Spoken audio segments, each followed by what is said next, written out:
राधे राधे भक्तों, आइए चर्चा करते हैं फाल्गुन शुक्ला एकादशी व्रत की, जिसका नाम आमलकी रंग भरी एकादशी है।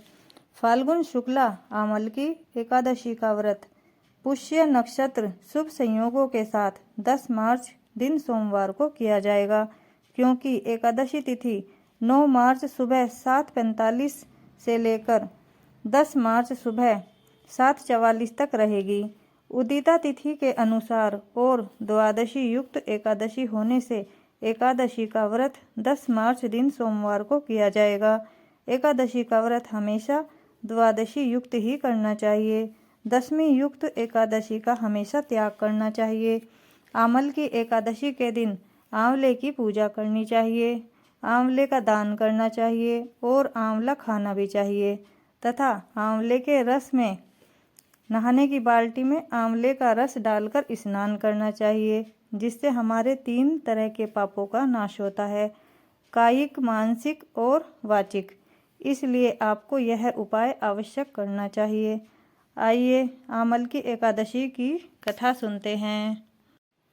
युधिष्ठिर बोले, हे कृष्ण, ऐसा व्रत कहिए जिससे मेरा कल्याण हो। श्री कृष्ण जी बोले कि रहस्य और इतिहास सहित व्रतों में उत्तम व्रत मैं कहता हूँ, जो संपूर्ण फलों को देने वाला है। हे राजन, आमलकी का व्रत बड़े पापों का नाश करने वाला तथा हजारों गोदान का फल देने वाला है। हिंसा करने वाला व्याध की जैसी मुक्ति हुई, उस प्राचीन इतिहास को मैं कहता हूँ। हष्ट पुष्ट मनुष्य और ब्राह्मण, क्षत्रिय, शूद्रों से सुशोभित वेदिश नाम का नगर था। हे नृप, वहाँ सुंदर वेद ध्वनि हो रही थी। उस सुंदर नगर में कोई नास्तिक और दुराचारी नहीं था। वहाँ का चैत्ररथ नामक प्रसिद्ध राजा था। वह राजा 10,000 हाथियों के समान बलवान, धनी तथा शस्त्र शास्त्रों को जानने वाला था। उसके राज्य में निर्धन और लोभी दिखाई नहीं देता था। दोनों पक्षों की एकादशी के दिन मनुष्य भोजन नहीं करते थे।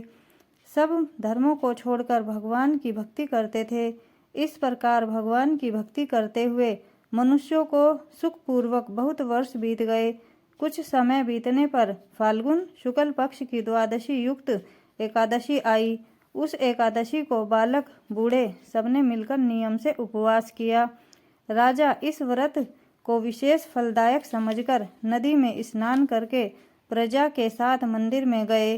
राजा ने जल से भरा हुआ कलश स्थापित करके उसे क्षत्रिय उपान्ह, रतन, पंचरतन और सुंदर गंध से सुशोभित किया।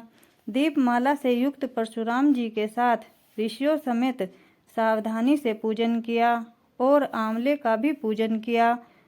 और सब बोले, पापों का नाश करने वाली आमल की एकादशी, तुमको नमस्कार है, मेरे अर्घ को ग्रहण करो। उसी समय वहां पर एक शिकारी आया। भूख और परिश्रम से युक्त, पाप के भार से पीड़ित, कुटुंब के लिए जीव हिंसा करने वाला, सब धर्मों से अलग वह आमल की एकादशी का जागरण और दीपों से सुशोभित उस स्थान को देखकर वहां बैठ गया। यह क्या है, ऐसा मन में सोचकर आश्चर्य करने लगा। उसने वहां रखे हुए कलश के ऊपर दामोदर भगवान का दर्शन किया। वहां आंवले का वृक्ष था और दीपक जुड़े हुए देखे और पंडितों के मुख से भगवान की कथा सुनी। शुद्धित होने पर भी एकादशी का महात्म्य सुना। विस्मय युक्त होकर रात में जागरण किया। फिर प्रातः काल सब मनुष्य नगर में गए। उस शिकारी ने भी घर पर आकर प्रसन्नता पूर्वक भोजन किया। फिर बहुत काल के अनंतर व्याघ्र की मृत्यु हुई। एकादशी के प्रभाव से और रात के जागरण से उसे चतुरंगणी सेना समेत बड़ा राज्य मिला।